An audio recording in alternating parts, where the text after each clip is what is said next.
Ezhumalaiyan arts and science college மற்றும் Ezhumalaiyan polytechnic college Nannilam. கட்டண சலுகையுடன் degree மற்றும் டிப்ளமோ படிப்புக்கான அட்மிஷன் நடைபெறுகிறது. செய்தியாளர் கார்த்திக் இணைந்திருக்கின்றார். கார்த்திக், நீங்க கடந்த 5-6 நாட்களாக நடந்த அதிரடி திருப்பங்களை எல்லாம், ஒரு பொலிட்டிக்கல் த்ரில்லருக்கு நிகரான திருப்பங்களை எல்லாம் நேயர்களுக்கு வழங்கினீங்க. நீங்க பார்க்கக்கூடிய காட்சிகளை விவரிங்க. சென்னை ஜவஹர்லால் நேரு ஸ்டேடியம் பளிச்சென்று காட்சியளிக்கிறது. காலை நற்காலையாக விடிந்திருக்கிறது. நீங்க பார்க்கக்கூடிய காட்சிகளை விவரிங்க. சேகரித்திருக்கக்கூடிய முக்கியமான செய்திகளை நேயர்களுக்கு தெளிவா விரிவா சொல்லுங்க. சி ஜோசப் விஜய் எனும் நான், இந்த ஒரு வார்த்தைக்காகத்தான் கடந்த ஒரு 5 நாட்களாக விஜய் போராடி கொண்டிருந்தார். அந்த செய்திகளை நம்ம தொடர்ச்சியாக பார்த்து கொண்டிருந்தோம். 4 முறை ஆளுநரை சந்தித்து ஆட்சி அமைக்க உரிமை கோரினார். நேற்று தான் அவருக்கான அந்த ஆட்சி அமைப்பதற்கான அங்கீகாரத்தை ஆளுநர் நேற்று வழங்கியிருந்தார். இந்த சூழலில் இன்று காலை 10 மணிக்கு நேரு உள்விளையாட்டு அரங்கத்தில் அவர் முதலமைச்சராக பதவியேற்பதற்கான ஏற்பாடுகள் நடைபெற்று வந்தது. அந்த நிகழ்ச்சியின் ஏற்பாடுகளை பாத்தீங்கன்னா, ஆரம்பிக்கிறாங்க, நிறுத்துறாங்க, மறுபடியும் ஆரம்பிக்கிறாங்க, நிறுத்துறாங்க, மறுபடியும் ஆரம்பிக்கிறாங்க, நிறுத்துறாங்க அப்படிங்கிற மாதிரி தான் அந்த நேரு உள்விளையாட்டு அரங்கம் நடந்தது. இந்த சூழல்ல ரிப்பீட் கேட்ட மாதிரி இல்ல,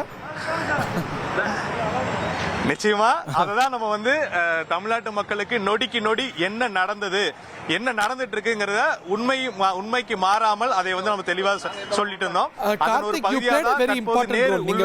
ஒரு சென்டர் ஆஃப் ஆக்ஷன் இருக்கீங்க. நாங்களாவது ஸ்டூடியோல எல்லாரும் போல பாக்குறோம். நீங்க இந்த ஒரு 5-6 நாள் அனுபவம் அப்படிங்கிறது உங்களுக்கு எப்படி இருந்தது? நீங்க கோவையிலேருந்து செயல்படக்கூடிய செய்தியாளர், நீங்க இன்னைக்கு சென்னையில இந்த சென்டர் ஆஃப் ஆக்ஷனை நேரடியா பார்த்துருக்கீங்க. நீங்க பார்த்த மூட்ஸ் சேஞ்ச், காட்சிகள் மாற்றம், இந்த மாற்றங்களை எல்லாம் விரிவா நேயர்களுக்கு விளக்கி சொல்லுங்க. Speak about your experience.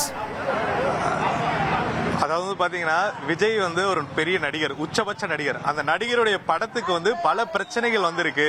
அந்த பிரச்சனைகளை பார்த்து தான் நாங்க படத்துக்கே போனோம். ஆனா அவர் ஆட்சி அமைக்கிறங்கிற போது பிரச்சனை வராம எப்படி இருக்கும் அப்படின்னு பார்க்கும்போது இதுதான் எங்களுக்கான பிரச்சனை. அதை அவங்க ரசிகர்களும் அவர்கள் தொண்டர்களும் ஒரு விஜய் எப்படி ஒரு மனநிலையில் எடுத்துக்கிறாரோ அதே மாதிரி தான் அவங்களும் எடுத்துக்கிட்டாங்க. ஆளுநர் மாளிகைக்கு வெளியே நின்னாலும் தொண்டர்கள் நிக்கிறாங்க, ரசிகர்கள் நிக்கிறாங்க, பனையூர்லயும் நிக்கிறாங்க, நீலாங்கரையில் நிக்கிறாங்க, ஏன் இப்ப நம்ம நேரு உள்விளையாட்டு வெளியே நிக்கிறாங்க. அவங்க சொன்னது என்னன்னா, என்ன நடந்தாலும் சரி பொறுத்தார் பூமி ஆழ்வார், அந்த பழமொழிக்கு ஏற்ற மாதிரி விஜய் அவருடைய அந்த பொறுப்பேற்பதற்கும் ஆட்சி அமைப்பதற்கும் மக்கள் வாக்குகளை அள்ளி கொடுத்துட்டாங்க. ஆனால் அந்த பெரும்பான்மை கிடைப்பதற்கு அதை நிரூபிக்க வேண்டும் என ஒரு கட்டாயம் ஆளுநர் ஒரு வேண்டுகோள் வச்ச சூழல்ல அதுக்காக அவர் போராடிய அந்த 4 நாட்களை சென்னையில் ஐபிஎல் உடைய டிஆர்பி கூட இறங்கிருச்சுங்கிறாங்க. அந்த அளவுக்கு நியூஸ் சேனலோட டிஆர்பி இருக்கு அப்படின்னா எவ்வளவு 25% நம்ம உபயமான்னு தெரியல.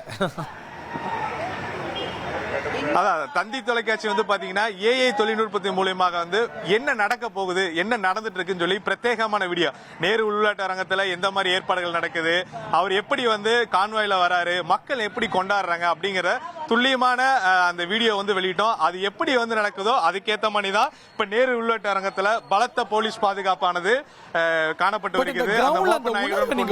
பாதுகாப்பு இப்ப நாங்கெல்லாம் டிவியில பார்த்தோம். டிவியில என்னதான் பார்த்தாலும், எவ்வளவு துல்லியமா பார்த்தாலும் அந்த ஃபீல் கிடைக்கிற மாதிரி இல்லை. இந்த காட்சிகள், அரசியல் வானிலை நொடிக்கு நொடி மாறும்போது அது எப்படி உள்வாங்கப்பட்டது? அந்த ரசிகர்களுடைய, அவங்களுடைய ஆதரவாளர்களுடைய மனநிலை மாறிச்சா?